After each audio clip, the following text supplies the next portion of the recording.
Hello student, આજે આપણે ધોરણ 12 કેમિસ્ટ્રી ચેપ્ટર નંબર 6માં એલિંગહામ આકૃતિ વિશે સમજીશું. એના ઉપરાંત તમે આગળ ધાતુકર્મ વિધિના આધારે જે અયસ્ક મળ્યા હતા એ અયસ્કનું આપણે જોવા જઈએ તો ઓક્સિડેશન કરી અને એટલે ઓક્સાઇડમાં રૂપાંતર કરીને એનું રિડક્શન સુધીનું ભણી ગયા. હવે એના પછી જો વાત કરીએ તો સામાન્ય રીતે જે પણ ધાતુકર્મ વિધિ કરતા હોઈએ એની અંદર, કારણ કે વૈજ્ઞાનિક પદ્ધતિથી જ્યારે તમે કોઈ પણ ધાતુને શુદ્ધિકરણ કરશો તો એની જે પ્રોસેસ ચાલી રહી છે એ પ્રોસેસની અંદર આ એલિંગહામ આકૃતિ અને એના દ્વારા એલિંગહામ નામના જે સાયન્ટિસ્ટ દ્વારા જે કામ કરવામાં આવ્યું એનું પણ મહત્વ રહેલું છે. એને શું કામ કર્યું તો આપણે જો સમજીએ તો તમને જો યાદ હોય તો તમે આવું સૂત્ર પહેલાં ભણી ગયા છો, delta G = delta H - T delta S. 11મા ધોરણમાં તમારે આ સૂત્ર આવ્યું હતું, જે તમે કહી શકો છો કે આ ગિબ્સ મુક્ત ઉર્જાનું સૂત્ર છે, આ એન્થાલ્પી છે, આ તાપમાન છે અને આ એન્ટ્રોપી છે. આ જે સૂત્ર હતું એ સૂત્રની ઉપયોગિતા પણ તમને ધ્યાન હશે કે જો ડેલ્ટા G0 ની કિંમત ઋણ હોય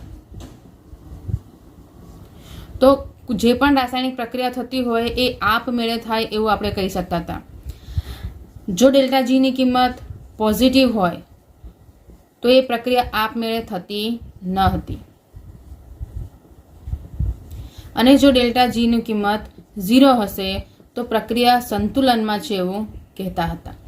આ જે વસ્તુ હતી એ વસ્તુની અંદર અહીંયા ગિબ્સ મુક્ત ઉર્જા જે છે રાસાયણિક પ્રક્રિયા કઈ રીતે થઈ રહી છે એની માહિતી આપતા હતા. આ રાસાયણિક પ્રક્રિયાઓમાં આપણે ઉદ્દીપક વાપરીએ છીએ. આપણે આમ જોવા જઈએ તો જેમ કે અભિવા વાપરતા હતા, તમે એવા અંદર સ્થાયીકારક પદાર્થો નાખો છો, એવા પદાર્થો નાખશો કે જે પ્રક્રિયાને સરળતાથી કરી આપવામાં મદદરૂપ થાય છે. અને હમણાં જ આપણે જોઈએ કે તમે જ્યારે કોઈ તત્વનું ઓક્સાઇડમાં રૂપાંતર કરો છો પછી તમારે રિડક્શન કરવા માટે રિડક્શન કરતા પદાર્થની જરૂર પડે. અને અહીંયા જે રિડક્શન કરતા પદાર્થો તરીકે આપણે લેતા હતા એ હતું કે જેનામાં કાર્બન હોય અથવા તો કાર્બન મોનોક્સાઇડ હોય અથવા તો કોઈ બીજી ધાતુ હતી. આ જે પ્રક્રિયાઓ કરીએ છીએ આપણે એ પ્રક્રિયા કરવા માટે તમારે અહીંયા એ વસ્તુ ધ્યાનમાં આપવી પડે કે એ રાસાયણિક પ્રક્રિયા આપમેળે થશે કે આપમેળે નહીં થાય કે સંતુલનમાં જળવાઈ રહેશે.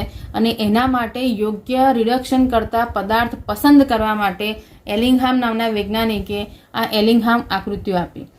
આની અંદર જો આ સૂત્રને દેખીએ તો આ સૂત્રની અંદરથી તમે કહી શકો છો કે જો T ની કિંમત વધુ હોય તો ઓટોમેટિક ડેલ્ટા G ની કિંમત ઋણ થઈ જાય, કારણ કે આ ચિહ્ન આગળ માઇનસ છે એટલા માટે ઋણ કિંમત જવાબ આવી જાય.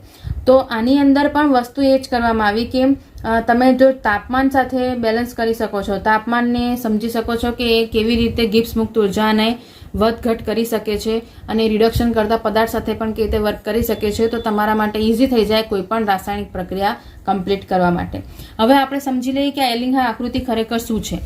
એલિંગહામ આકૃતિ જે છે એ હમણાં જેમ કીધું એમ કે એ જોવા જઈએ તો ડેલ્ટા G ની કિંમત જેના માટે ઋણ મળે છે એવી પ્રક્રિયા પસંદ કરવા માટે એલિંગહામ આકૃતિઓ મેળવવામાં આવી.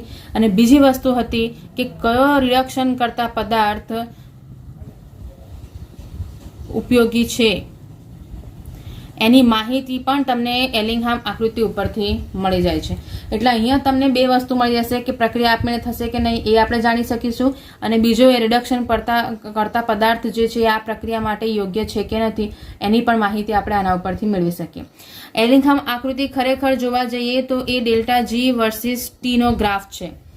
આમાં તમે પ્રમાણ સ્થિતિમાં લઈ લઈએ તો delta G0 tends to temperature. એનો ગ્રાફ જે છે એ તમે ગ્રાફ જ્યારે જોશો તો ધારો કે આપણે એક વસ્તુ પહેલાં સમજી લઈએ.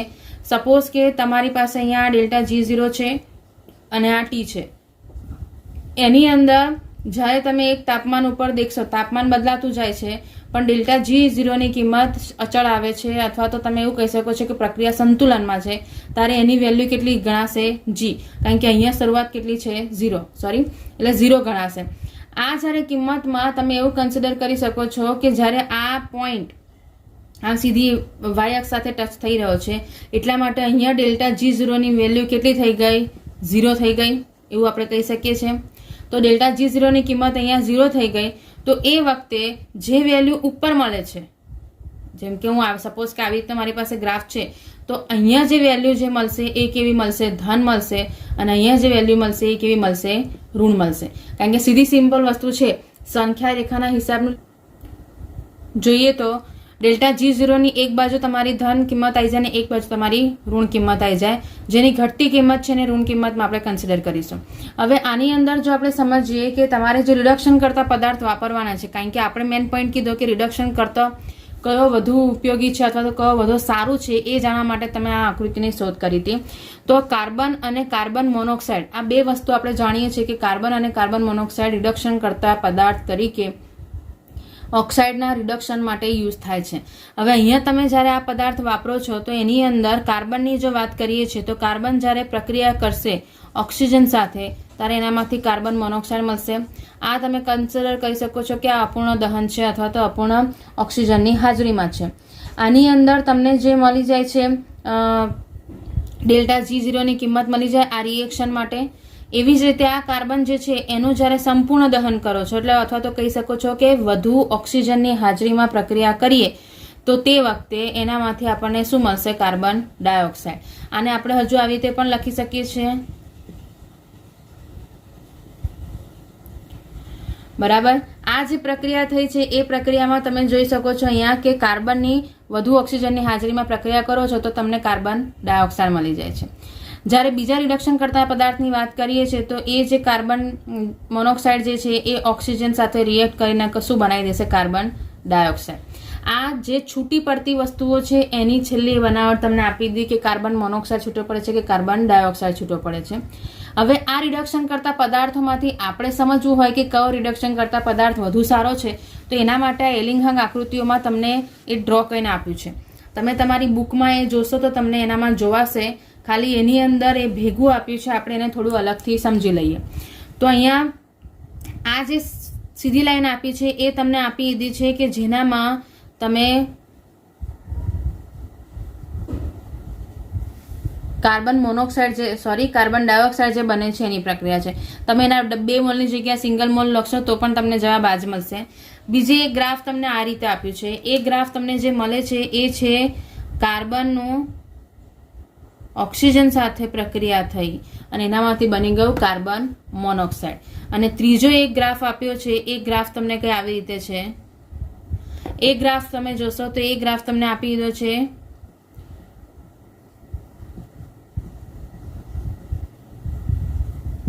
કાર્બન ડાયોક્સાઇડ જે કાર્બન મોનોક્સાઇડમાંથી બને છે.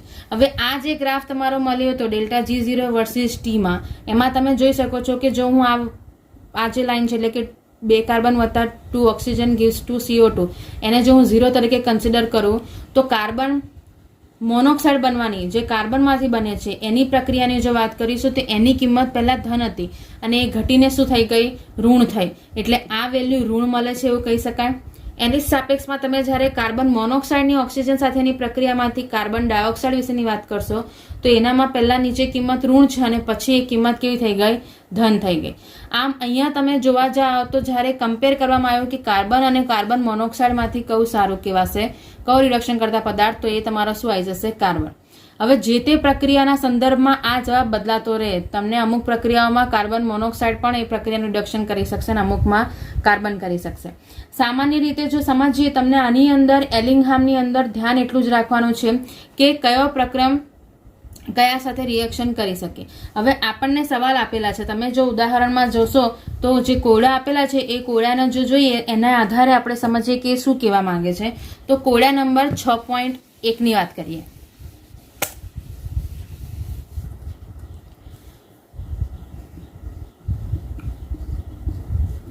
કોયડા નંબર 6.1ની જો વાત કરીએ છીએ તો એની અંદર તમને આપી દીધું છે કે 2 પ્રોસેસ આપી છે અને પૂછ્યું છે કે મેગ્નેશિયમ જે છે એલ્યુમિનાનું રિડક્શન કરી શકે કે નહીં કરી શકે.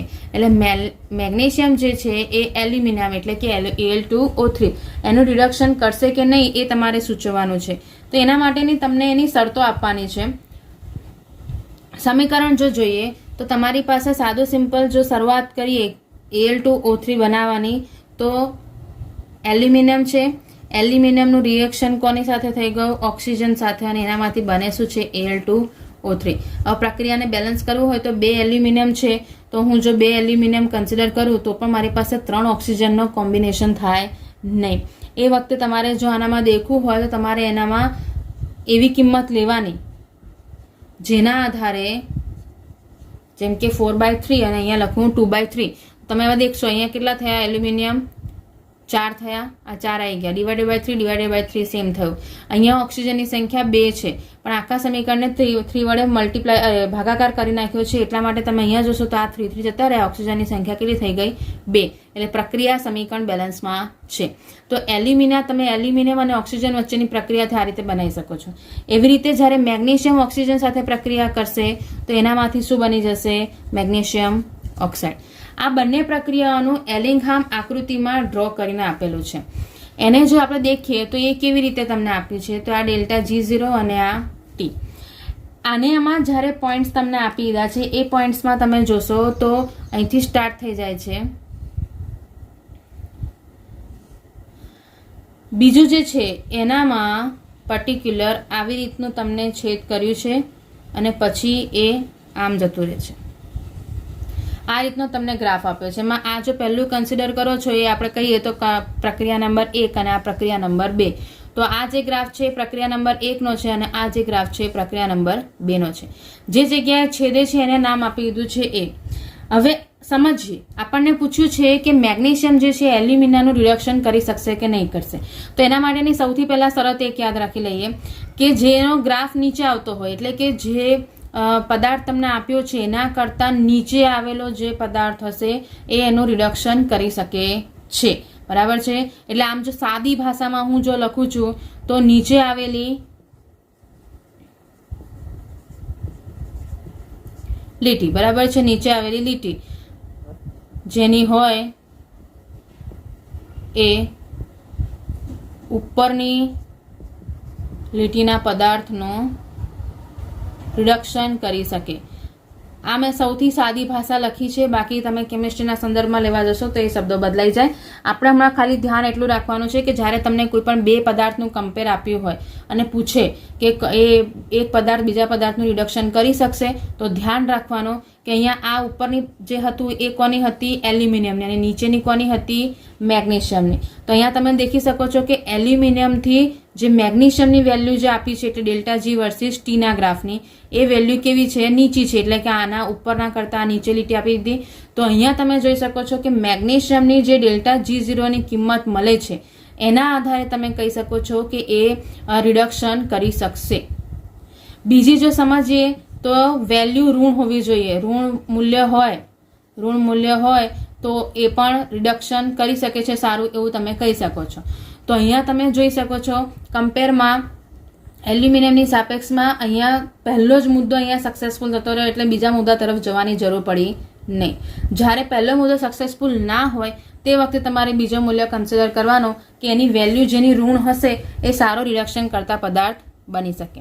એટલે અહીંયા જે કોયડામાં તમને સવાલ પૂછ્યો હતો કે મેગ્નેશિયમ એલ્યુમિનિયમનું રિડક્શન કરી શકશે, તો જવાબ આવશે હા. એનું કારણ તમને આપી દીધું છે કે એલિંગહામ આકૃતિમાં એનું જે મૂલ્ય છે અથવા તો એના દ્વારા જે મળતી લીટી છે એ નીચા બિંદુએ મળે છે અથવા તો નીચી મળે છે, એટલા માટે મેગ્નેશિયમ રિડક્શન કરી શકશે. એની જ નીચે કોયડા નંબર 6.2 આપ્યો છે, જેમાં તમને એવું કીધું છે કે ઉષ્માગતિકીય રીતે તો સુગમ હોવો છે. મતલબ કે તમે એલિંગહામ આકૃતિ, જેને આપણે ખરેખર જોવા જઈએ તો આ ઉષ્માગતીય સિદ્ધાંતો છે, એ ઉષ્માગતીય સિદ્ધાંતો પ્રમાણે તો એલિંગહામ આકૃતિમાં આપણને દેખાઈ ગયું કે મેગ્નેશિયમ જે છે એલ્યુમિનિયમનું રિડક્શન કરી શકશે. પરંતુ તેમ છતાં પણ જ્યારે તમે એલ્યુમિનિયમની ધાતુકર્મ વિધિમાંથી એલ્યુમિનિયમ મેળવો છો અથવા તો રિડક્શન કરો છો ત્યારે મેગ્નેશિયમ વપરાતું નથી. એનું કારણ શું? તો એનામાં આપણે એનું સાદું સિમ્પલ કારણ સમજીએ તો જ્યારે રિડક્શનની વાત કરી હતી તો તમે હમણાં જોયું હતું કે કાર્બનમાંથી કાર્બન મોનોક્સાઇડ બનવાની જે પ્રોસેસ હતી એનું મૂલ્ય ઘટે છે, એટલા માટે ઋણ મળી જાય છે. એટલા માટે આ પ્રક્રિયામાં કાર્બન વપરાય છે. અને બીજું જો મેન મુદ્દો કહીએ તો આ બિનવ્યવહારુ પ્રક્રિયા છે. બિનવ્યવહારુ એટલા માટે છે કારણ કે તમે કોઈ પણ પદાર્થ અથવા તો રાસાયણિક પદાર્થ આપણે મેળવતા હોઈએ, આ એલ્યુમિનિયમ યુઝ કરીએ છીએ, મેગ્નેશિયમ વાપરીએ છીએ, એ બધું જ્યારે વાપરતા હોઈએ, કોઈ અયસ્કમાંથી મેળવતા હોઈએ તો ઔદ્યોગિક ક્ષેત્રે એવું કાર્ય થશે કે એમને ઓછામાં ઓછો ખર્ચો થાય. એ હિસાબે જ્યારે તમે એલ્યુમિનિયમનું રિડક્શન કરવા માટે જો મેગ્નેશિયમ વાપરો તો એ ખૂબ જ મોંઘું પડે. એની જગ્યાએ જો હું કાર્બન વાપરું તો મારા માટે ઇઝી પડી જાય. એટલા માટે આ જે છે એ મેગ્નેશિયમ વાપરવાની પદ્ધતિ બિનવ્યવહારુ છે એવું કહેવાય. આમ એલિંગહામ આકૃતિમાં આવા બીજા ઘણા ઉદાહરણો છે જેની અંદર તમને એવા સવાલો પૂછાય. ધ્યાન રાખવાનું ખાલી એટલું જ છે કે જો આ 2 મુદ્દા યાદ રાખી લેશો તો તમને કોઈ પ્રોબ્લેમ આવે નહીં. પહેલું કે નીચે જે લીટી આવેલી હોય ને એ રિડક્શન કરી શકે. એટલે ઉપરનો સવાલ તમારે આકૃતિ ડ્રો કરીને આપી દીધી હોય તો ધ્યાન રાખવાનું કે જે અહીંયા હવે એ સપોઝ એનામાં એવું પણ ધ્યાન રાખવાનું કે એક જ જગ્યા નહીં, સપોઝ એવું થાય કે આગળ જતાં પણ એકબીજાથી નીચે જતી હોય ત્યારે પણ એને ધ્યાન રાખવાનું છે કે કોની લીટી નીચે આવે છે એ રિડક્શન કરી શકે. અને એ મુદ્દામાં જો એ ના પકડાય તો એનું ઋણ મૂલ્ય જે છે એને તમે પકડી શકો છો. અને એક્સ્ટ્રા દાખલા આપણે કરીશું પણ નેક્સ્ટ ટાઈમ, હમણાં આ વસ્તુ સેટ નહીં થાય, અથવા તમે ઘરે પણ સ્વપ્રયત્ન કરી શકો છો. હવે આપણે જો સમજીએ તો આની અંદર આપણને જે મેઇન પોઈન્ટ સમજવાના હતા એ વસ્તુ થઈ ગઈ છે કે રિડક્શન કરતા પદાર્થની શોધખોળ માટે અથવા તો પસંદગી માટે એલિંગહામ આકૃતિઓ શોધાઈ હતી. એની અંદર તમને ટીની વેલ્યુ જે છે એના આધારે ડેલ્ટા જીની કિંમત ઋણ મળવી જોઈએ. અને પ્રક્રિયા ઋણ મળતી હોય તો પ્રક્રિયા આપમેળે થાય એવું કહી શકાય. આમાં બીજા પ્રકારના એક સવાલો પૂછાય છે એ છે કે પ્રક્રિયા આપમેળે થઈ છે કે નથી થઈ.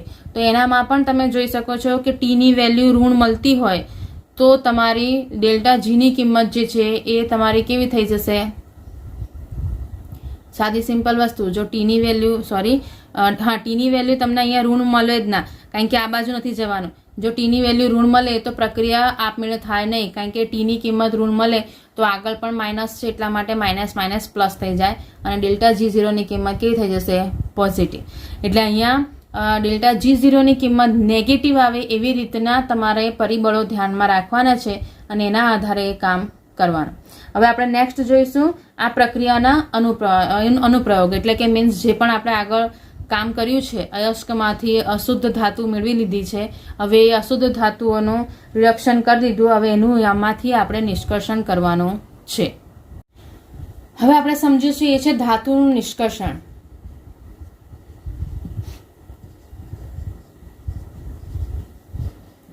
ધાતુનું નિષ્કર્ષણ એટલે સાદું સિમ્પલ. હમણાં હવે આપણે જે આમ જોવા જઈએ તો માંથી અયસ્ક ભેગા કરી દીધા, એ અયસ્કમાંથી આપણે એનું ઓક્સાઇડ કરી, એનું ઓક્સાઇડનું રિડક્શન કરી અને તમે એક રીતે જોવા જાવ તો અશુદ્ધ ધાતુ તમને મળી છે. હવે એ અશુદ્ધ ધાતુમાંથી હવે જે બીજા બધા જે અમુક હજુ પણ કોઈ જો અવક્ષેપ રહી ગયા હોય, કોઈ કચરો રહી ગયો હોય તો એને સંપૂર્ણ રીતે દૂર કરવા માટે આ પ્રક્રિયાઓ કરવામાં આવે છે જેને આપણે કહીશું ધાતુનું નિષ્કર્ષણ. એનામાં શરૂઆત કરીએ તો સૌથી પહેલા વાત કરીશું આપણે આયરનની.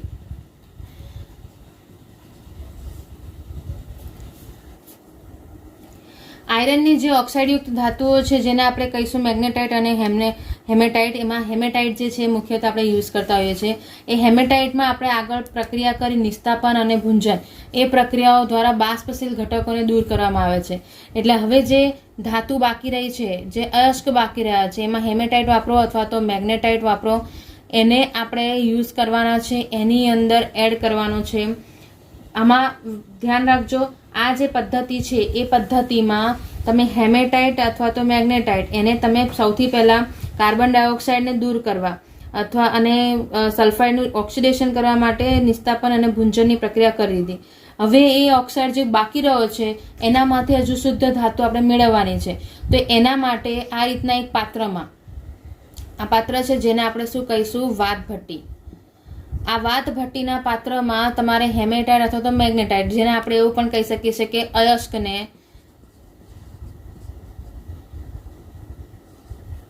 લાઇમસ્ટોન સાથે મિક્સ કરવાનો છે. લાઇમસ્ટોન એટલે કહેવા જાઓ તો એને શું કહેવાય છે? Calcium carbonate, CaCO3. Calcium carbonate અને એની સાથે બીજું એડ કરવામાં આવે છે એ છે કોક. બરાબર છે? કોક સામાન્ય રીતે કહેવા જાઓ તો બીજું કશું નથી, એ સાદું સિમ્પલ એક કાર્બનનું સ્વરૂપ છે. આ ત્રણનું મિશ્રણ લેવામાં આવે છે.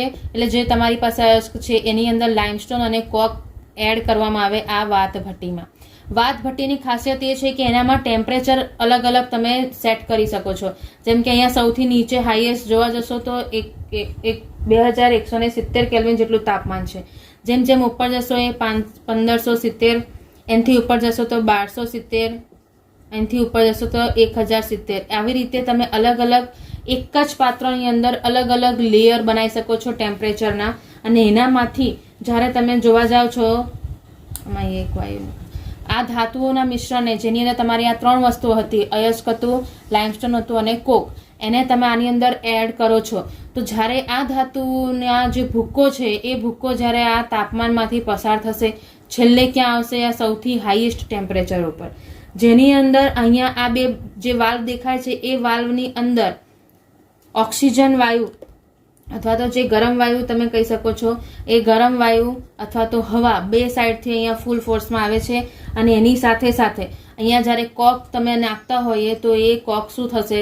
સળગશે અને એ સળગવાથી જેમ જેમ તમે ઉપરથી પદાર્થ નાખતા જશો તો એનામાં તમારી હવા જે અહીંયા આપીએ છીએ એટલે બ્લો થશે, આગ લાગશે એટલે કે ગરમ થશે અને એના કારણે જે ધાતુ છે એનામાંથી જે અશુદ્ધિઓ રહેલી છે એ અશુદ્ધિઓ છૂટી પડી જશે. એનામાં તમને અહીંયા 2 વસ્તુઓ જોવા મળી જશે. એ 2 વસ્તુઓમાં તમે જો કન્સિડર કરો છો, થોડીક મિસ્ટેક છે, તમને એક જે અશુદ્ધિ બાકી રહી છે એ અશુદ્ધિઓ જમા કરવા માટે તમને અહીંયા 2 સ્થાન મળશે, જેમાં ઉપર જે છે એ ઉપરમાં બધી અશુદ્ધિઓ અહીંયા જમા થઈ જશે, જેને આપણે શું કહીશું? સ્લેગ. એ આયરનના જે શુદ્ધિકરણની પ્રોસેસ છે એના માટે છૂટું પડે તો એ સ્લેગ તમારું ક્યાં જમા થઈ જશે? અહીંયા જમા થઈ જાય. એની જગ્યાએ નીચે જે છે એ નીચે તમારું જમા થશે પિગલિત આયરન, અને એ પિગલિત આયરન આ બીજા પાત્રમાં જમા થશે જે આના કરતાં નીચે તમને છેદ બતાવેલો છે. આ જે પ્રોસેસ છે એની અંદર મેન જે વસ્તુ છે એ આ ટેમ્પરેચર છે જેના ઉપર આ પ્રક્રિયાઓ થાય છે. જ્યારે તમે સ્ટેપ બાય સ્ટેપ આ વાત ભટ્ટીની અંદર એન્ટર કરો છો ત્યારે એનામાં દરેક ટેમ્પરેચરે અલગ અલગ કાર્ય થશે અને અલગ અલગ વસ્તુનું વિઘટન થતું રહેશે. જેમ કે જો પહેલાં કન્સિડર કરીએ તો સપોઝ કે 500 થી 800 કેલ્વિન તાપમાન છે. આ તાપમાને જો તમે દેખશો તો શું થશે? જે સૌથી પહેલું લાઇમસ્ટોન જે હતું એનું વિઘટન થઈ જશે કેલ્શિયમ ઓક્સાઇડ અને કાર્બન ડાયોક્સાઇડ વાયુમાં. બરાબર છે.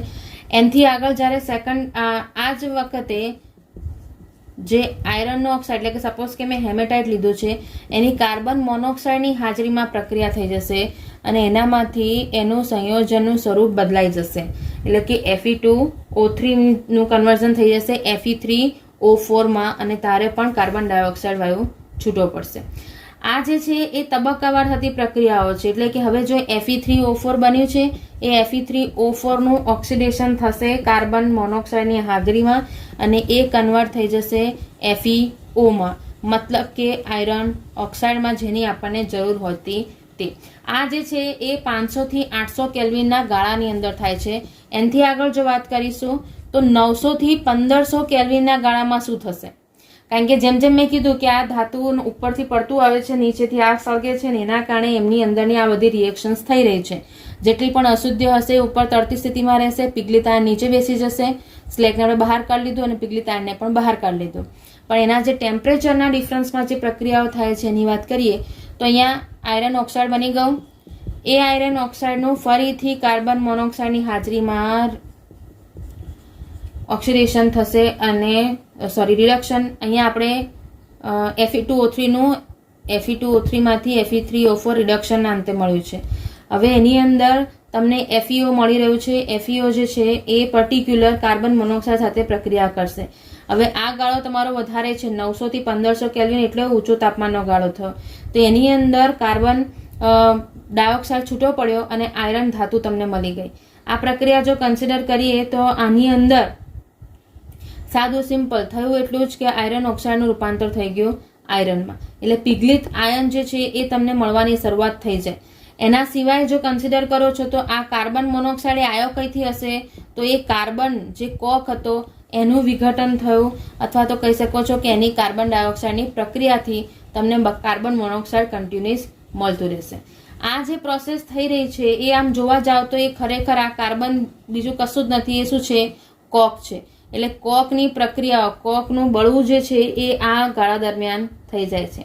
આની અંદર સાદું સિમ્પલ તમને સીધું હવા અને હાજરીની અંદર જ્યારે વાત કરો છો કાર્બન ડાયોક્સાઇડ વાયુ પણ એની અંદર મિક્સ થઈ ગયો. આની અંદર કોક જે છે ઓક્સાઇડનું કેવી રીતે રિડક્શન કરે છે અને કેવી રીતે તમે આનો ઉપયોગ કરી શકો છો એ વસ્તુ આપણે જોઈ લીધી કે આયરન ઓક્સાઇડ જે છે એ કાર્બન સાથે પ્રોસેસ કરી શકે. એનું ઉદાહરણ જો જોઈએ એટલે કે એનું સૂત્ર જો જોઈએ તો આયરન ઓક્સાઇડ જે છે એ કાર્બન એટલે કે કોક સાથે પ્રક્રિયા કર્યું તો એનામાંથી પણ તમને પિગલિત આયરન મળી શકશે અને કાર્બન મોનોક્સાઇડ છૂટો પડશે. દરેકની અંદર કાર્બન ડાયોક્સાઇડ અને કાર્બન મોનોક્સાઇડ જેવી જ વસ્તુઓ છૂટી પડે છે. આની અંદર એની રાસાયણિક પ્રક્રિયાઓ જો તમારે લખવી હોય તો તમે લખી શકો છો. આ સાદી સિમ્પલ પ્રોસેસ થઈ જ ગઈ છે, જેમાં આમ જોવા જાઓ તો FeOનું પણ વિઘટન થશે. FeOનું વિઘટન કરવું હોય તો જો એ આપણે સમજીએ કેવી રીતે થાય છે.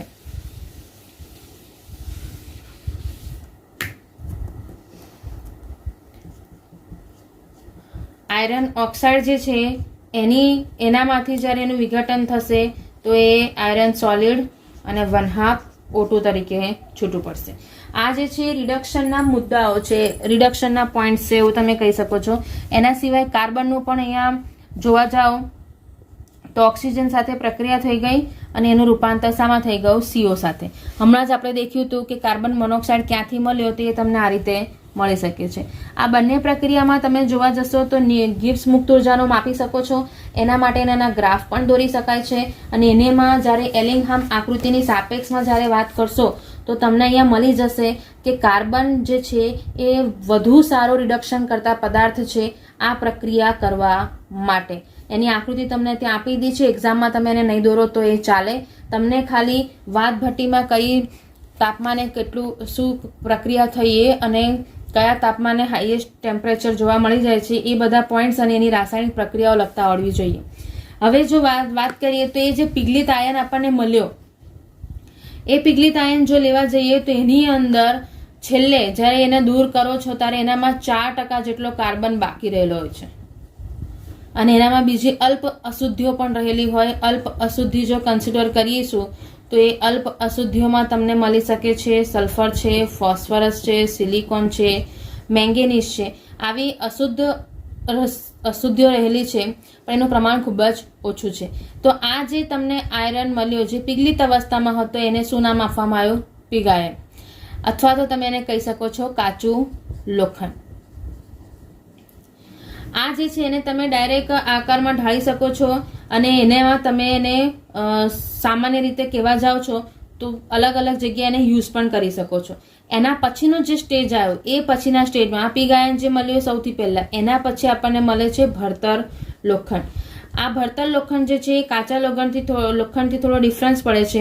આની અંદર જે કાચા લોખંડ જે છે એને લોખંડના ભંગાર અને કોક સાથે પીગાળવામાં આવે છે અને એને એક પાત્ર એટલે કે મીન્સ એક ગોળાકાર લોખંડનો દડો હોય એની અંદર ભેગું કરી દઈએ તો એનામાંથી જે મળશે એ આપણને શું મળે છે? ભણતર લોખંડ, જેનામાં કાર્બનનું પ્રમાણ આશરે 3% જેટલું છે. એટલે આના કરતા કાર્બન આનામાં ઓછો, મતલબ કે અશુદ્ધિઓ ઓછી, એટલે આના કરતા આ ભણતર લોખંડ વધુ સારો.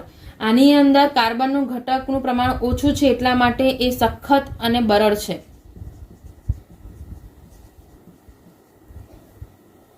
હવે આ જે લોખંડ મળી ગયું એની અંદર હજુ પણ 3% કાર્બન છે. એને જ્યારે હજુ તમારે રિડક્શન કરી અને શુદ્ધ કરવું હોય તો એનામાં તમે નેક્સ્ટ પ્રોસેસ કર્યો છે જેનામાં સામાન્ય રીતે ભણતર લોખંડમાંથી હેમેટાઇટ વડે ચઢાવેલી પરાવર્તની ભઠ્ઠીમાં આ અશુદ્ધિઓનું ઓક્સિડેશન કરીને એને દૂર કરવામાં આવે છે. એટલે અશુદ્ધિઓ દૂર થઈ જાય અને એનામાંથી ભણતર લોખંડમાંથી છેલ્લે શું મળશે? ઘડતર લોખંડ, જેને તમે રોટ આયર્ન પણ કહી શકો છો. ઔદ્યોગિક ક્ષેત્રે આ ઘડતર લોખંડ જે છે વધુ યુઝ થાય છે કારણ કે દબનીય લોખંડ છે. આની અંદર આ જે કાર્બન આપણે યુઝ કર્યો એ રિડક્શન કરતા પદાર્થ તરીકે યુઝ થયો અને એનામાંથી તમને આ 3 સ્ટેજ દરમિયાન અલગ અલગ પ્રકારના લોખંડ મળે છે. દરેકનો અલગ અલગનો ઉપયોગ છે. જ્યાં દબનીય યુઝ થતો હશે એટલે કે મીન્સ ઘડતર લોખંડ યુઝ થતું હશે ત્યાં ઘડતર લોખંડ યુઝ થશે, જ્યાં ભણતર યુઝ થશે ત્યાં ભણતર, અને જ્યાં કાચું લોખંડ અથવા તો પિગ આયર્ન યુઝ થતું હશે ત્યાં એ યુઝ થશે. સામાન્ય રીતે લેવા જઈએ તો ભણતર લોખંડને આપણે કીધું છે કે કોઈ પણ મોલ્ડમાં ભરીશું તો ઘડતર લોખંડ મેળવી શકાય, પણ ઘડતર લોખંડને તમે પીગાળી નથી શકતા. એને ગરમ કરીને તમે ટીપી શકો છો અને એને કોઈ પણ આકારમાં કન્વર્ટ કરી શકાશે. એટલે ઘડતર લોખંડ જોવા જઈએ તો એ તમારું ઓરિજિનલ જે સ્ટ્રોંગ લોખંડ આવે છે એ રીતનું કહી શકો છો, પણ જે રીતનો તમારે લોખંડનો યુઝ કરવાનો છે એ રીતે તમે આનામાંથી લોખંડ વાપરી શકો છો. આ થયું તમારું સામાન્ય દેખા જઈએ તો આયરન ધાતુનું નિષ્કર્ષણ. આની અંદર એક શબ્દ ધ્યાન રાખવાનો છે, જે લાઇમસ્ટોન તમે યુઝ કર્યો તો એ અભિવાહ એટલે કે ફ્લશ તરીકે યુઝ થાય છે. એનામાં સલ્ફર, સિલિકોન અને ફોસ્ફરસ ઓક્સિડેશન પામે છે અને સ્લેગમાં પસાર થઈ જાય છે, જે આપણને અશુદ્ધિ સ્વરૂપે મળી શકે છે. એટલે વધુ પ્રમાણ તો સ્લેગમાં નીકળી ગયું, પણ જે થોડું ઘણું પ્રમાણ રહી ગયું હતું એ તમને આની અંદર જોવામાં મળી ગયું. આને જ્યારે તમે ધાતુને કાઢી લો અને એના ઉપર ગરમ રોલર ઉપર એને પસાર કરો છો તો સ્લેગ એનામાંથી દૂર થઈ જશે. આ થયું તમારું લોખંડ વિશેની વાત. હવે આપણે આગળ બીજા ધાતુનું નિષ્કર્ષણ ભણીએ તો એ છે કોપર. કોપર ધાતુના નિષ્કર્ષણની જો વાત કરીએ તો એના માટે સૌથી પહેલા તમને યાદ આવી જવું જોઈએ કે એનામાં કયો તમે અયસ્ક વાપરશો. સાદું કોઈપણ અયસ્કના કોઈપણ ધાતુના નિષ્કર્ષણ માટે એનો અયસ્ક જે છે ઓક્સાઇડ રૂપમાં હોવો જરૂરી છે. અને એટલા માટે તમે જ્યારે કોપરને વાપરો છો ત્યારે એનામાં જો તમે સલ્ફાઇડયુક્ત કોપર વાપર્યો હોય, અયસ્ક વાપર્યો હોય તો એનામાં ધ્યાન રાખવાનું કે તમે એનું કન્વર્ઝન ઓક્સાઇડમાં કરી દો. જેમ કે ક્યુપ્રાઇટ જે છે ઓક્સાઇડ જ છે, પણ કોપર ગ્લાન્સ વાપરો છો અથવા તો કોપર પાયરાઇટ્સ વાપરો છો તો એનામાં કોપર ગ્લાન્સમાં સલ્ફર છે અને કોપર પાયરાઇટ્સમાં આયરન અને સલ્ફર બંને છે. તેનું રૂપાંતર તમારે ઓક્સાઇડમાં કરવું પડે. કોપરની વાત જો કરીએ છીએ તો આની અંદર પણ તમારે ધાતુ જે છે એ ધાતુનું રિડક્શન કરી અને એને તમારે સામાન્ય રીતે કોપર ઓક્સાઇડનો જે અયસ્ક મળી જશે એને કોક સાથે ગરમ કરી સીધું ધાતુમાં રિડક્શન સહેલાઈથી કરી શકો છો. એટલે ગરમ કરશો તો એનું રિડક્શન ધાતુમાં થઈ શકે. આનો જ્યારે ગ્રાફ દોરવામાં આવ્યો ત્યાં પણ તમને એ વસ્તુ મળી જાય છે કે કાર્બન જે છે એની સંખ્યા રેખા એટલે જેની રેખા છે એ બાકીની રેખાઓ કરતાં નીચી છે, કારણ કે આપણે પહેલાં જોઈ ગયા હતા કે એનામાં શું થતું હતું, ઘટતું હતું, અને એટલા માટે કાર્બન જે છે એ વધુ સારો રિડક્શન પદાર્થ બન્યો. આની અંદર ઘણા અયસ્કો જે છે સલ્ફાઇડયુક્ત છે, કેટલીક હમણાં જેમ કીધું એમ સલ્ફાઇડયુક્ત અને આયરનયુક્ત છે એનું કન્વર્ઝન આપણે પ્યોરલી તમારે કોપરમાં કરવાનું છે. એના માટે તમે ભૂંજન અથવા તો પ્રગલન જેવી પદ્ધતિઓ વાપરી શકો છો. સામાન્ય સ્ટ્રક્ચર સમીકરણ જો જઈએ તો કોપર ગ્લાન્સ એટલે કે Cu2S એક બીજું કશું નથી, કોપર સલ્ફાઇડ છે. એની પ્રક્રિયા જ્યારે તમે ઓક્સિજનની હાજરીમાં કરશો તો એનામાંથી તમારું કોપર જે છે એ ઓક્સાઇડ ફોર્મમાં છૂટું પડી ગયું અને સલ્ફર ડાયોક્સાઇડ વાયુઓ ત્યાંથી છૂટો પડી ગયો. હવે આ જે ઓક્સાઇડ મળ્યું છે એની પ્રક્રિયા આપણે શાની સાથે કરીશું, કાર્બન સાથે, તો મને 2 કોપરના અણુ જે છે એ છૂટા પડેલા જોવા મળી જાય. આનામાં ઓક્સિજનનું ધ્યાન રાખજો કે ઓક્સિજન જે છે એના હિસાબે કાર્બનની સંખ્યાને બેલેન્સ કરવાનો. કાર્બન જે છે એ તમારો આખું જથ્થા એટલે મીન્સ એના વજનમાં મપાય છે, તો તમે રાસાયણિક પ્રક્રિયામાં તમારે રાસાયણિક પ્રક્રિયાને બેલેન્સ કરવાની છે. જ્યારે આ તમને મળી ગયું છે, અહીંયા કોપર મળી શકે છે, જ્યારે તમે એને ઓક્સાઇડ સાથે ગરમ કરશો તો ધીરે ધીરે રિડક્શન પામી કોપર મળી શકશે. પણ જો ખરેખર જો વાત કરો તો આ અયસ્કને સૌથી પહેલાં સિલિકા સાથે મિક્સ કરવામાં આવે છે. એટલે જે આ હોય એની સાથે આપણે શું મિક્સ કરીશું, સિલિકા. સિલિકા એટલે SiO2. સિલિકા સાથે મિક્સ કરો છો અને એ પણ કઈ ભઠ્ઠીમાં, પરાવર્તની ભઠ્ઠીમાં. તો પરાવર્તની ભઠ્ઠીમાં પણ જેમ આપણે વાત ભઠ્ઠીમાં ઉપરથી પદાર્થ નાખ્યો તે રીતે પરાવર્તની ભઠ્ઠીમાં પણ આ કોમ્બિનેશન્સને તમારે નાખવાના છે. એની અંદર જ્યારે પ્રક્રિયા થશે અને એમાંથી આયરન ઓક્સાઇડ મળશે, આયર્ન સિલિકેટના સ્લેગ તરીકે છૂટા પડી જશે અને કોપર મેટલના સ્વરૂપમાં કોપર બને છે. આમ સામાન્ય ગણતરી કરીએ તો તમને જે સ્લેગ મળ્યો છે, સ્લેગનું સૂત્ર ધ્યાન રાખવાનું, FeO પ્લસ SiO2. આ શું હતું, રેતી. એનામાંથી બની ગયો FeSiO3 જેને આપણે શું કહીશું, સ્લેગ. એક પ્રકારની અશુદ્ધિ. અને એનામાં જો યાદ કરી લઈએ તો સ્લેગ જે છે એ સામાન્ય તમારી કોમ્બિનેશન્સ છે અશુદ્ધિઓનું.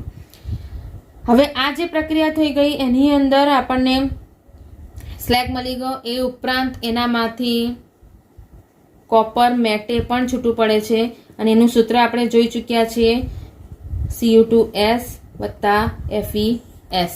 આની અંદર સલ્ફરયુક્ત કોપર અને આયરનનું કોમ્બિનેશન્સ રહેલું છે. જ્યારે આ કોપર મેટે તમને મળે છે તે વખતે સિલિકાના પડ વાળા પરાવર્તકમાં તેને ઉમેરવામાં આવે છે અને થોડીક રેતી પણ નાખવામાં આવે. જ્યારે તેનામાં ગરમ હવા ફૂંકવામાં આવે, એટલે જો એને સાદી સિમ્પલ કહીએ તો એક પાત્ર જેવું લઈ લેવાનું, એક બીકર જેવું, અને એની અંદર તમે અશુદ્ધ કોપરના ઓક્સાઇડ્સ ભરવાના અને એનામાં તમે કોક નાખી દો અને એને પછી જ્યારે ગરમ કરો છો ત્યારે એની અંદર વસ્તુ ધ્યાન રાખવાની છે કે જે હવા ફૂંકાતા એ સલ્ફાઇડનું રિડક્શન ઓક્સિડેશન જે છે એ ઓક્સાઇડમાં થઈ જશે અને કોપરનું પણ થઈ જશે.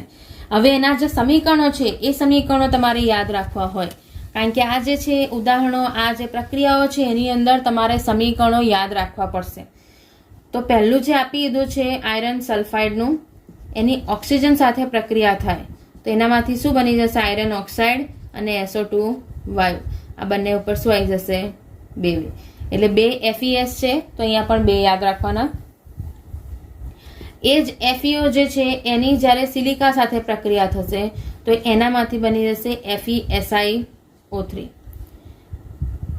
એવું જ જ્યારે તમે કોપર માટે કહી શકો છો તો એ કોપરમાં જ્યારે ઓક્સિજન સાથે પ્રક્રિયા કરશે તો એનામાંથી ક્યુપ્રિક ઓક્સાઇડ મળી જશે અને સલ્ફર વાયુ જે છે એ છૂટો પડી જશે. અને જ્યારે તમે આ જ ક્યુપ્રસ સલ્ફાઇડ સાથે પ્રક્રિયા કરશો તો એનામાંથી કોપર ધાતુ જે છે એ તમને છૂટી થયેલી જોવા મળશે. આ જે પ્રક્રિયાઓ છે એ પ્રક્રિયાઓ દેખતા એમ લાગે છે કે હા ઇઝી છે, પણ તમે 1-2 વાર લખશો તો તમને એની પ્રેક્ટિસ થઈ જશે. એ સરળ જ પ્રક્રિયાઓ છે. આ થયું તમારું કોપરનું, કે જેની અંદર તમને અલગ અલગ કોમ્બિનેશન્સમાં અલગ અલગ રીતે કોપર મળે છે. ધ્યાન રાખજો, પર્ટિક્યુલર સ્લેગ અને કોપર મેટે બંનેનો શબ્દ અહીંયા યુઝ થયો છે. કોપર એટલે શું થાય, સ્લેગ એટલે શું થાય અને કોપર મેટે એટલે શું થાય એ આપણને ખબર હોવી જોઈએ. આગળ જો વાત કરીએ તો હવે આપણે ત્રીજો જે ધાતુ છે જેનું નિષ્કર્ષણ આપણે કરવાનું છે એની જો સમજીએ તો એ છે ઝિંક. ઝિંકનું નિષ્કર્ષણ એના ઝિંકના ઓક્સાઇડમાંથી જ કરવામાં આવે છે. એનામાં પણ તમારે કોક જ વાપરવાનો છે. એટલે આમ જોશો તો સૌથી પહેલી કોમન વસ્તુ થઈ કે 3 જે છે એ કોક સાથે મિક્સ કરીને જેનો ઉપયોગ પરાવર્તની ભઠ્ઠી અથવા તો વાત ભઠ્ઠીમાં કરેલો છે. તો અહીંયા પણ ઝિંકનો જે અયસ્ક છે એ અયસ્કને આપણે શાની સાથે મિક્સ કરીશું? કોક સાથે. કોક સાથે મિક્સ કરી અને તમે હીટ આપો છો ત્યારે તમને એનામાંથી ઝિંક જે ધાતુ છે એ તમને પ્યોર મળી જશે. હવે આની અંદર ઝિંકનો ઓક્સાઇડ લઈએ ZnO, એની કોક સાથે પ્રક્રિયા કરી દીધી, 673 કેલ્વિન જેટલું તાપમાન આપ્યું અને 1673 જેટલું તાપમાન આપી દીધું અને એનામાંથી ઝિંક જે છે એ તમને પાછો મળી ગયો. આ જે પ્રક્રિયા થઈ રહી છે એની અંદર વપરાતું જે તાપમાન છે એ વપરાતું તાપમાન કોપરના કિસ્સા કરતાં વધુ ઊંચું છે. આનામાં એનો એટલો જ હેતુ છે કે ઓક્સાઇડની કોક અને માટી સાથે નાની ઈંટો બનાવવામાં એને તમે વાપરી શકો છો, એટલે એનો ઉપયોગ કરી શકાય છે. ટેમ્પરેચર વધારે રાખ્યું છે એટલા માટે એનામાં પ્રક્રિયા પણ સરળતાથી થઈ શકશે. આ જે ધાતુ મળી છે એને પછી તમે નિસ્યંદિત કરી અને ઠંડુ કરી અને એને અલગથી મેળવી શકો છો. એટલે ઝિંકનું અયસ્ક જે છે સૌથી સહેલું અને સૌથી ઇઝી છે. એને ખાલી એટલું જ ધ્યાન રાખવાનું છે કે કોપર કરતાં એનામાં ટેમ્પરેચર વધુ વપરાયું. આમ આના અંતે મળતી ધાતુનું આપણે નિસ્યંદન કરી અને પછી એનું ઝડપથી શીતન એટલે કે એને ઝડપથી ઠંડુ પાડી અને એકઠું કરીને મેળવી શકીએ છીએ. આમ આપણે 3 મુખ્ય ધાતુઓ જે છે આયરન, કોપર અને ઝિંક એ 3ના નિષ્કર્ષણની રીતો ભણી દીધી કે એની અંદર આપણે કેવી રીતે એ બંનેને બધાને ભેગા કરી શકીએ છીએ. હવે આપણે સમજીશું એ છે વિદ્યુત રાસાયણિક ગુણધર્મો અથવા સિદ્ધાંતો, જેની અંદર આપણે જે મેન થિયરી સમજવાની છે એ છે હોલ-હેરોલ્ડ પદ્ધતિ. આગળના બીજા નંબરના ચેપ્ટર એટલે કે દ્રાવણની અંદર આપણે એ વસ્તુ ભણી ગયા છે કે તમારી પાસે ગિબ્સ મુક્ત ઉર્જાનો સંબંધ પોટેન્શિયલ એનર્જી અથવા તો જે રિડક્શન પોટેન્શિયલ વેલ્યુ છે અથવા તો કોસ્ટ પોટેન્શિયલ વેલ્યુ છે એની સાથે કઈ રીતે રહેલો છે. તો તમે આવી રીતે ભણી ગયા કે ડેલ્ટા G0 - NF E0. આ જે E0 સેલ છે એ તમે કહી શકો છો કે એક કોષનો કોષ પોટેન્શિયલ છે, જેની વેલ્યુ જો ઋણ હોય તો તમે દેખી શકો છો જો આની વેલ્યુ ઋણ હશે તો આ વેલ્યુ ઋણ થઈને શું થઈ જશે? પ્લસ. તો એ પ્રક્રિયા થાય નહીં. એટલા માટે ઈ સેલની વેલ્યુ કેવી હોવી જોઈએ? ધન હોવી જોઈએ. જો ઈ સેલની કિંમત ધન હશે તો એની અંદર તમારે જે ડેલ્ટા G0 ની કિંમત છે એ કેવી આવી જશે? નેગેટિવ આવશે. અને નેગેટિવ આવશે તો પ્રક્રિયા આપમેળે થશે એવું તમે કહી શકો છો. આની અંદર હમણાં જેમ કીધું એમ કે જો ઋણ બને છે, જો ડેલ્ટા G0 ની કિંમત ઋણ બની ગઈ તો શું થશે? તો ડેલ્ટા G0 ની કિંમત જ્યારે ઋણ બનશે તે વખતે એનામાંથી જે ઓછી પ્રતિક્રિયાત્મક ધાતુ છે, એટલે કે જેની પ્રક્રિયા ઇઝીલી નથી થતી એવી ધાતુ જે છે એ બહાર આવી જશે અને વધુ જે પ્રતિક્રિયાત્મક ધાતુ જે છે એ દ્રાવણમાં જશે. એટલે તમે જો વાત કરો તો કોપર અને Fe નું ઉદાહરણ લઈએ. સપોઝ કે કોપર અને Fe આ બંને વચ્ચે કોમ્બિનેશન્સ થયું CuS અને Fe+2. તમને દેખતા જ હવે ખબર પડી જોઈએ કે Fe માંથી Fe+2 બની એટલે એનું ઓક્સિડેશન થયું અને કોપર +2 માંથી કોપર બન્યું, મતલબ એનું કે રિડક્શન થયું. અહીંયા સામાન્ય રીતે જોવા જાઓ તો ઇલેક્ટ્રોન જે છે એ એનોડ ઉપરથી કેથોડ તરફ જાય છે. એટલે અહીંયા આ જ પરિસ્થિતિમાં જોવાશે કે છેલ્લે કોપર ઉપર ધાતુ જમા થઈ જશે અને આયરન જે છે એ તમારો દ્રાવણમાં રહી જશે. આ જે હેલ-હોરલ્ડ પદ્ધતિ છે એ પદ્ધતિ આ જ સિદ્ધાંત ઉપર આધારિત છે, પણ પર્ટિક્યુલર એ જે વપરાશે એ છે એલ્યુમિનિયમ ધાતુ માટે. જ્યારે એલ્યુમિનિયમનું તમારે શુદ્ધ સ્વરૂપ મેળવવું હોય ત્યારે એના માટે તમારે એલ્યુમિનિયમની ધાતુકર્મ વિધિમાં એલ્યુમિના એટલે શું થઈ ગયું Al2O3 એને ક્રાયોલાઇટ સાથે મિક્સ કરવામાં આવે છે. ક્રાયોલાઇટ અથવા તો કેલ્શિયમ ફ્લોરાઇડ. આ જ્યારે ક્રાયોલાઇટ સાથે એને મિક્સ કરવામાં આવે છે, જે આમ જોવા જઈએ તો એના ઉમેરવાથી શું ફાયદો થઈ ગયો, તો જે ધાતુ હતો જે Al2O3 આપણે મેળવ્યો છે એનામાં જે ટેમ્પરેચર છે એનું જે ગલનબિંદુ છે એને નીચું લાવવામાં મદદરૂપ કરશે અને નીચું લાવવામાં મદદરૂપ કરે, જેના કારણે એની વાહકતામાં પણ શું થઈ જશે, વધારો કરી આપે. એટલે જે તમે એડ કરો છો, અભિવાહ કહી શકો છો, એમને એનું નામ યાદ રાખી શકો છો. આ જે છે એ ગલનબિંદુ નીચું લાવવાનું અને વાહકતામાં વધારો કરવામાં મદદરૂપ થઈ ગઈ છે. હવે આ Al2O3 નું જ્યારે પિગલિત સ્વરૂપ લો છો, જેને આપણે પિગલિત મેટ્રિક્સ પણ કહીશું, એ પિગલિત મેટ્રિક્સ સાથે તમે આ કોમ્બિનેશન મિક્સ કર્યું. આ મિશ્રણને આપણે વિદ્યુત વિભાજનનો જે કોષ બને છે એ રીતે આપણે એને પ્રક્રિયા કરાવડાવીએ. તો એક પાત્રમાં આપણે આ મિશ્રણ ભરી લઈશું. જે પિગલિત અવસ્થાનું જે આખું મિશ્રણ થઈ ગયું એને તમે અહીંયા ભરી દીધું. એની અંદર આપણે ગ્રેફાઇટના સળિયા જે છે એ ગ્રેફાઇટના સળિયાને તમે મૂકશો અને એ પણ એક કરતાં વધારે મૂકી દેવાના. એ જેટલા તમારે કોમ્બિનેશન્સમાં જેટલો મોટો કોષ બનાવવો હોય એના આધારે એ સળિયાઓ અહીંયા મૂકવાના. એને એક સિરીઝ સાથે જોઈન્ટ કરી દેવાનું. એના ઉપર એક ક્લેમ્પ લગાડીએ, એને પોઝિટિવ ચાર્જ અને આ પાત્ર જે છે એને આપણે નેગેટિવ ચાર્જ કન્સિડર કરીએ. આ જે ગ્રેફાઇટના ધ્રુવ અહીંયા મૂક્યા છે એ ગ્રેફાઇટના ધ્રુવ જે છે એ તમારા એનોડ તરીકે કાર્ય કરશે અને આ પિગલિત અવસ્થા એટલે કે કાર્બનનું આખું પડ ચડાવેલું આ સ્ટીલનું પાત્ર છે એને આપણે શું કન્સિડર કરીશું, કેથોડ તરીકે કન્સિડર કરીશું. વિદ્યુત વિભાજનમાં આ માઇનસ પ્લસની સાઇન અલગ હોઈ શકે છે, એટલે એ વસ્તુ વધારે મેટર કરવાની જરૂર નથી. આની અંદર જ્યારે પ્રક્રિયા સ્ટાર્ટ થશે ત્યારે Al2O3 જે છે એનું કોમ્બિનેશન જે રહેલું છે એનામાં પિગલિત અવસ્થામાંથી જે અશુદ્ધિઓ છે અશુદ્ધિઓ છૂટી પડી જશે અને અહીંયા તમે એક છેદ રાખશો. એ છેદમાંથી એલ્યુમિનિયમ જે શુદ્ધ ફોર્મમાં છે બહાર નીકળી જશે. આ પ્રક્રમ જે છે એ ઔદ્યોગિક ક્ષેત્ર પણ ઉપયોગી છે, કારણ કે એનામાંથી તમને એલ્યુમિનિયમ સારી પ્રમાણમાં એવું મળી શકે છે. પ્રક્રિયામાં તમે જો જોવા જાઓ તો એલ્યુમિના એટલે Al2O3 ની જ્યારે કાર્બન સાથે જે એનોડ તરીકે છે એની સાથે પ્રક્રિયા થાય તો એનામાંથી એલ્યુમિનિયમ ધાતુ છૂટું પડશે અને કાર્બન ડાયોક્સાઇડ વાયુ છૂટું પડશે. આ જે વસ્તુ મળી છે એનામાં એ પિગલિત અવસ્થામાં છે, એટલા માટે મેં અહીંયા લિક્વિડ લખ્યું છે. એલ્યુમિનિયમ જે આપણને મળ્યું છે એનું વિદ્યુત વિભાજન કોષમાં તમે વાપર્યું છે, પિગલિત દ્રવ્ય જે વાપરી કાઢ્યું એના આધારે આપણને એલ્યુમિનિયમ અહીંયા મળી ગયું. કાર્બન મોનોક્સાઇડ અને કાર્બન ડાયોક્સાઇડ અહીંયા તમને ઉપનિપજ તરીકે મળી શકે છે. આમ જોવા જાઓ તો તમને કોમ્બિનેશન્સ આપ્યું છે કે દર 1 કિલોગ્રામે એલ્યુમિનિયમની નિપજ તમે બનાવો એની સામે 0.5 કિલોગ્રામ જેટલો આપણને કાર્બન એનોડ બળે છે. એટલે આ પ્રક્રિયામાં તમારું જે નુકસાન છે એ પણ છે, પણ કાર્બન તમે આમ કન્સિડર કરી શકો છો કે આમ થોડોક વ્યવહારમાં મળી રહે છે, ઓછો ખર્ચાળ છે, એટલા માટે તમે એને યુઝ કરી શકો છો. હવે પ્રક્રિયાઓને જો સમજીએ તો પ્રક્રિયાઓ તો તમને આઈડિયા આવી જ જવી જોઈએ કે હવે કેવી રીતે થતી હશે. જેમ કે કેથોડ ઉપર એલ્યુમિનિયમ કીધું છે, કારણ કે એનોડ તો કોણ હતો, ગ્રેફાઇટના સળિયાઓ હતા. તો કેથોડ ઉપર એલ્યુમિનિયમ થયું જે પિગલિત અવસ્થામાં હતું. એના માટે જો વાત કરીએ તો કેથોડ ઉપર શાની પ્રક્રિયા થઈ, રિડક્શનની. તો Al+3 gives Al લિક્વિડ. પિગલિત અવસ્થામાં એલ્યુમિનિયમ મળે છે એટલે લિક્વિડ લખવાનું, સોલિડ લખાય નહીં.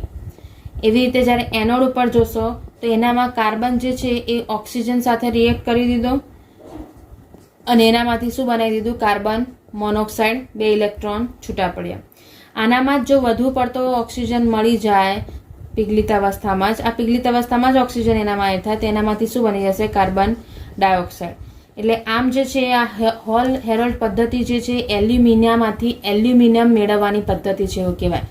ધ્યાન રાખજો, આ શબ્દ આ રીતના સવાલ પૂછાયા છે, એલ્યુમિનામાંથી એલ્યુમિનિયમ મેળવવાની પ્રોસેસ છે. એટલે હોલ હેરોલ્ડ ડાયરેક્ટ નામ ના પૂછે અને તમને આવી રીતે પૂછે કે એલ્યુમિનામાંથી એલ્યુમિનિયમ, બરાબર છે. તો તારે યાદ આવી જવું જોઈએ કે હોલ હેરોલ્ડ પદ્ધતિ તમારે લખવાની છે. આ ઉપરાંત જો જોવા જઈએ તો આ વિદ્યુત રાસાયણિક સિદ્ધાંતોનો બીજો એક ઉપયોગ છે કે એમાં નિમ્ન કક્ષાની અયસ્ક અને ભંગારમાંથી પણ કોપર મેળવી શકાય છે.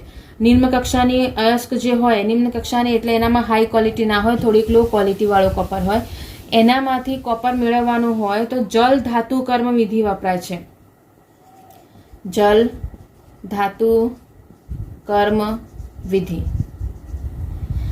એનાથી જ્યારે તમે એનામાં નિષ્કર્ષણ કરો છો, કોપર અયસ્ક મેળવો છો, એનામાં પછી એને એસિડ અથવા તો બેક્ટેરિયાનો ઉપયોગ કરી પ્રક્ષાલન કરવામાં આવે છે. પ્રક્ષાલન ડિટેલમાં આપણે ભણી ચૂક્યા છે કે એને ધોવામાં આવે છે. પછી એ જે Cu+2 આયન ધરાવતું દ્રાવણ મળ્યું છે એને લોખંડના ભંગાર અથવા તો H2 સાથે પ્રક્રિયા કરવામાં આવે અને એનામાંથી તમને કોપર મળી જશે. એટલે આ જે કોપર આયન મળ્યું દ્રાવણમાં હતું એની હાઇડ્રોજન ગેસ સાથે રિએક્શન કરશો તો એનામાંથી તમને કોપર સોલિડ મળી શકે છે. આ પર્ટિક્યુલર નિમ્ન કક્ષાના જે અયસ્ક રહ્યા છે, બહુ જ ઓછું પ્રમાણમાં કાર્બન રહેલો હોય એના માટેની આ પ્રોસેસો છે. હવે આના જ રિલેટેડ તમને કોયડો 6.4 છે. હવે અહીંના જે કોયડા છે અને લખાણ સંબંધિત સવાલો છે એ થોડા સહેલા છે, તમે આપમેળે પણ એને ટ્રાય કરી શકો છો, એટલે એ વસ્તુ તમારે એને જોઈ લેવાની. આમ અહીંયા આપણે આજે જે ભણ્યા છે એનામાં તમે ધાતુ કર્મ વિધિના એલિંગહામ આકૃતિ, એના ઉષ્માગતિકીય સિદ્ધાંતો અને વિદ્યુત રાસાયણિક સિદ્ધાંતો ભણી ગયા. હવે જે બાકી છે એનામાં જો વાત કરીએ તો એ છે તમારા જે ધાતુઓ મળી એનું શુદ્ધિકરણ. કારણ કે ધાતુઓ તો મળી ગઈ પણ એનું શુદ્ધિકરણ હજુ સુધી થયું નથી. એના વિશે આપણે નેક્સ્ટ લેક્ચરમાં ભણીશું.